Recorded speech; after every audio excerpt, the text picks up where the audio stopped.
옛 언약의 장막 혹은 오늘 기록된 것처럼 첫 언약의 장막이라 불리는 이 성소는 하나님의 현재 존재, 하나님의 현존을 드러내는 임재의 처소입니다. 이 말의 의미는 하나님은 언제 어디서나 하나님이 의도하시는 곳에 계시지만 택하신 그의 백성과 함께 하고 계심을 백성들이 알게 하시고자 인간들과의 구체적인 만남의 장소를 하나님께서 친히 정하신 것입니다. 다시 말해 이 성소는 하나님과 그의 백성 이스라엘 백성들이 만나시던 장소입니다.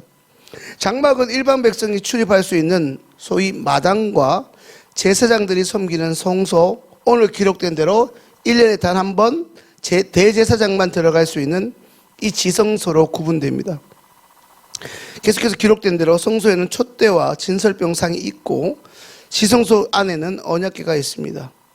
히브리서 기자는 올레 성소에 속한 기물인 출애굽기 40장 20절에 기록된 금제단을 지성소 안에 있는 것으로 표현하고 있는데 이것은 현재 예수님이 하나님 곁에서 하나님 보좌 우편에서 우리를 위해 중보기도하고 계심을 알려주고 있습니다.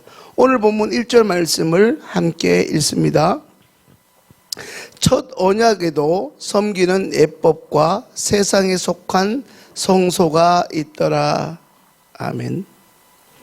방금 함께 읽은 1절에 기록된 사람의 손으로 만든 세상에 속한 성소는 예수 그리스도의 모형입니다.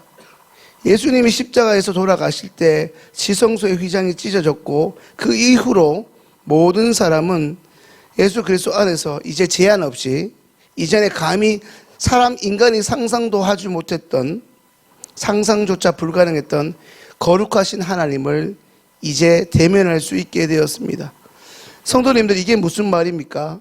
우리 인간과 너무나도 구별된 하나님께서 이제 만나실 수 있도록 거룩한 곳을 상징하시는 공간인 지성소로 들어가는 일을 우리 예수님이 우리 인간을 위해서 열어두셨다는 말씀입니다. 다시 이 부분을 좀 설명하자면 이 땅의 성소는 거룩하게 구별되긴 하였으나 하나님의 백성이 하나님께 나아가는데 그 한계가 있었습니다. 아니 많았습니다. 오늘 이 새벽에는 크게 두 가지로 그 한계가 무엇인지를 살펴보고자 합니다. 첫 번째 한계는 먼저 구조적인 것인데 제사장들은 성소까지만 들어갈 수 있었고 그 지성소에는 대제사장들만 1년에 한 번 대속죄일에 들어갈 수 있었습니다. 이는 옛 언약 안에서는 하나님께 나아가는데 제한과 차별이 있었다는 것을 의미합니다. 성도님들, 그렇다면 그 차별의 기준이 뭘까요? 그것은 거룩함입니다. 두 번째 한계는 성막에서 대제사장과 제사장들이 드린 제사가 그 제사가 사람의 양심을 온전하게 할 수 없었다는 것입니다.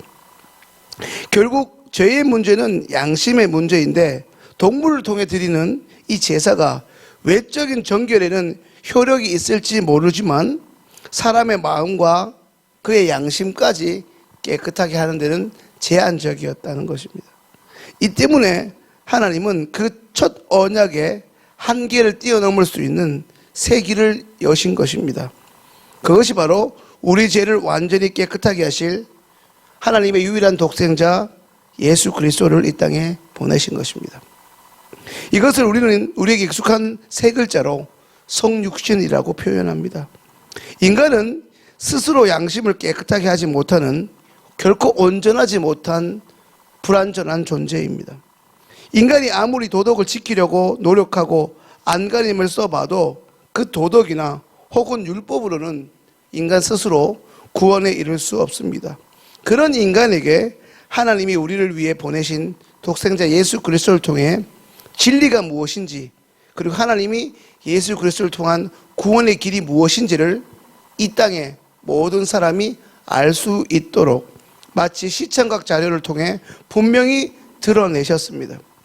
그래서 우리는 그 예수 그리스도를 통해서 만물의 근원이 무엇이고 하나님과 인간은 또한 어떤 존재이며 그런 우리가 어떻게 살아야 하는지를 비로소 알게 되는 것입니다.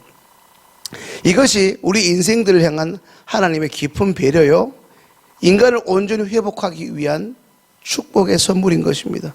다시 말하면 이 성육신은 우리 눈에 보이는 세계를 통하여 보이지 않는 하나님의 세계로 이끄시는 하나님의 사랑의 방식입니다. 어제 새벽에 언급했던 이 땅을 넘어 하늘의 대제사장이신 예수님은 이전에 동물 제사가, 예수님 오실 때까지 동물 제사가 주는 그 한계를 뛰어넘어 이제 우리 내면의 죄까지, 우리의 양심의 죄까지 모두 해결하시는 온전한 구원자이십니다. 예수님 이전을 의미하는 구약의 제사 제도는 이제 예수님의 죽음으로 성취되어질 구속사역에 대한 상징입니다. 첫 언약 혹은 옛 언약은 결코 영원하지 않고 반드시 예수님이 오셔야만, 그 예수님이 오셔서 새로운 것을 세우실 때까지만 유효한 임시적인 것입니다. 먹고 마시고 씻는 것과 관련된 이 육체를 위한 규례는 결코 속사람의 영적 변화를 일으키지 못하고 단지 겉사람에게만 부분적으로 영향을 끼칠 뿐입니다. 아무리 1년에 한 번씩 7월 10일 대속죄일에 대제사장이 짐승의 피로 제사를 드린다 하여도 결코 사람의 양심까지는 깨끗게 할 수 없습니다. 그저 형벌을 면할 따름입니다. 죄인이 의인이 되는 진정한 영적 변화는, 다시 말해 인간이 그 죄로부터 구원받는 유일한 길은 우리 주 예수 그리스도 안에서만, 그분의 십자가의 공로로만 가능한 것입니다. 이것이 복음이고 은혜인 것입니다. 따라서 아시는 대로 신약의 내위기라는 별명을 가진 이 히브리서 말씀을 통해 다시금 이 아침 우리가 깨닫는 진리는, 우리가 율법을 지킬 능력이 결코 없으며 오히려 죄인인 우리가 결코 하나님 앞에 설 수 없음을 다시 한번 명확하게 확인하게 되는 것입니다. 이 율법을 통하여 오늘 우리가 이전에 누구였는지, 어디에서 있었는지, 어떤 형편이었는지를 알면 알게 될수록 결국에는 주님밖에 우리에겐 답도 소망이 없음을 인정하지 않을 수 없다는 것을 깨닫습니다. 사랑하는 시행의 성도님들, 여전히 불완전하고 연약한 우리들이지만 이제 거룩하신 대제사장 예수님을 영화롭게 섬기기 위해 우리의 몸과 마음을 오늘도 아름답게 말씀에 따라 가꾸어가며 삶으로 찬양하는, 그리하여 날마다 부족한 우리를 온전케 하시는 우리 예수님만을 신뢰하며 오늘도 그분의 말씀을 붙잡고 나아가는 시흥의 모든 예배자들 되실 수 있기를 주님의 이름으로 축원합니다. 이제 오늘 말씀을 기억하면서 십자가에 흘리신 보혈로 하나님과 우리를 화평케 하신 참 대제사장 예수님을 찬양하는 삶을 살아가는 믿음의 사람들이 되도록 함께 기도하겠습니다.